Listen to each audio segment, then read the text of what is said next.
एक समय की बात है, एक घना जंगल था। उस जंगल के पास एक छोटा सा गांव था। उस गांव में दो दोस्त रहते थे। एक का नाम मुकेश था जो थोड़ा लालची था, लेकिन दूसरा दोस्त जिसका नाम था राहुल वह हमेशा संतुष्ट रहता था। दोनों जंगल में अपनी अपनी बकरियां चराने जाते थे। महेश किसी काम से कुछ दिनों के लिए गांव से बाहर गया हुआ था। एक दिन जब राहुल अपनी बकरियों को चरा रहा था तब उसकी एक बकरी पता नहीं कहाँ गायब हो जाती है।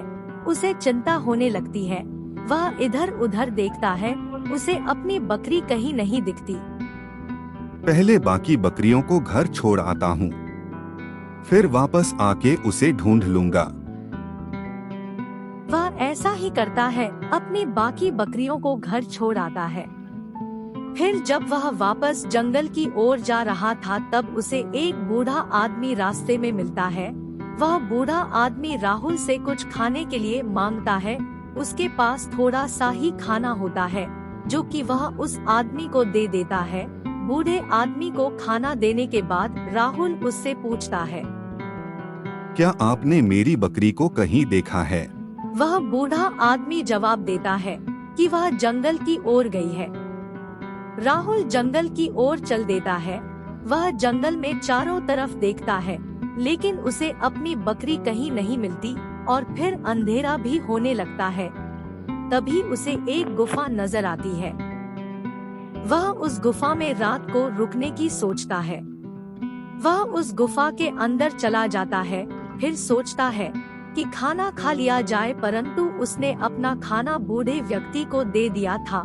उसके पास अब खाने के लिए कुछ नहीं था, इसीलिए वह ऐसे ही सो जाता है। परंतु उसे नींद नहीं आ रही थी क्योंकि उसे भूख लगी हुई थी। फिर भी वह लेट जाता है। काश मेरे पास खाना होता। इतना कहते ही उसके सामने भोजन से भरी थाली प्रकट हो जाती है।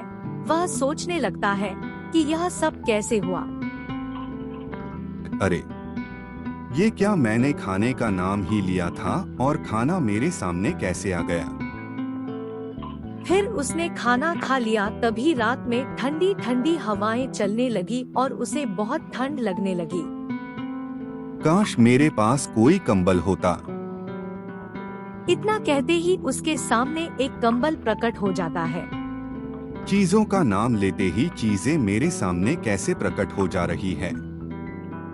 ये जरूर कोई जादुई गुफा है।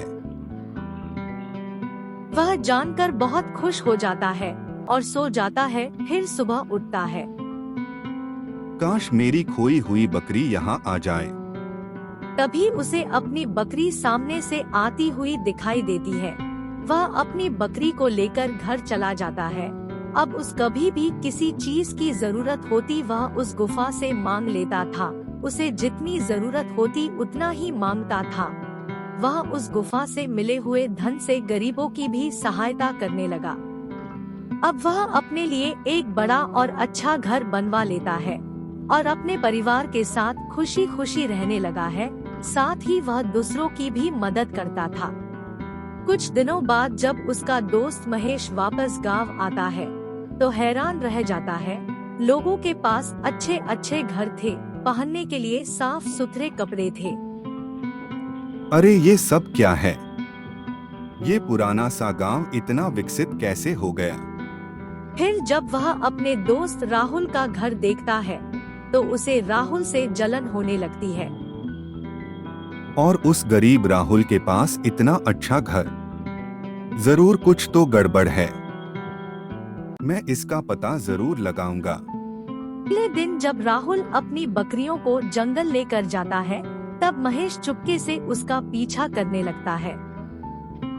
महेश राहुल को गुफा को अंदर जाते हुए देख लेता है।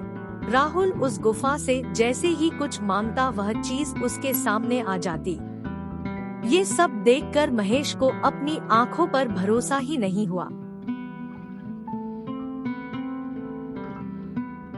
फिर महेश राहुल को पास जाता है। अरे मित्र, कैसे हो तुम? अपना काम करके आ गए। मैं तो ठीक हूँ। चलो मेरे घर चलकर आराम कर लो। अरे नहीं नहीं, मैं तो कल ही गांव आ गया था, भी तुम्हें बताना भूल गया। मित्र, वैसे ये सब कुछ इतना कैसे बदल गया? मुझे कुछ भी समझ नहीं आ रहा। राहुल महेश को पूरी बात बताता है। महेश यह सब सुनता है तो उसके मन में लालच आ जाता है। वह जंगल पहुंच जाता है और फिर उसे वही गुफा दिख जाती है। वह उस गुफा में चला जाता है। गुफा से कहता है, मेरे सामने खजाने से भरा एक थैला आ जाए, और इतना कहते ही उसके सामने खजाने से भरा एक थैला प्रकट हो जाता है। वह फिर से कहता है, खजाने से भरा एक और थैला मेरे सामने आ जाए। इतना कहते ही फिर से उसके सामने एक और सोने जवाहरात से भरा एक थैला उसके सामने प्रकट हो जाता है। उसका लालच बढ़ता चला जाता है और अपने यह कह देता है कि यह पूरी गुफा सोने, चांदी, हीरो से भर जाए। धीरे धीरे खजाना के सामने प्रकट होता जाता है और देखते ही देखते पूरी गुफा सोने से भरने लगती है।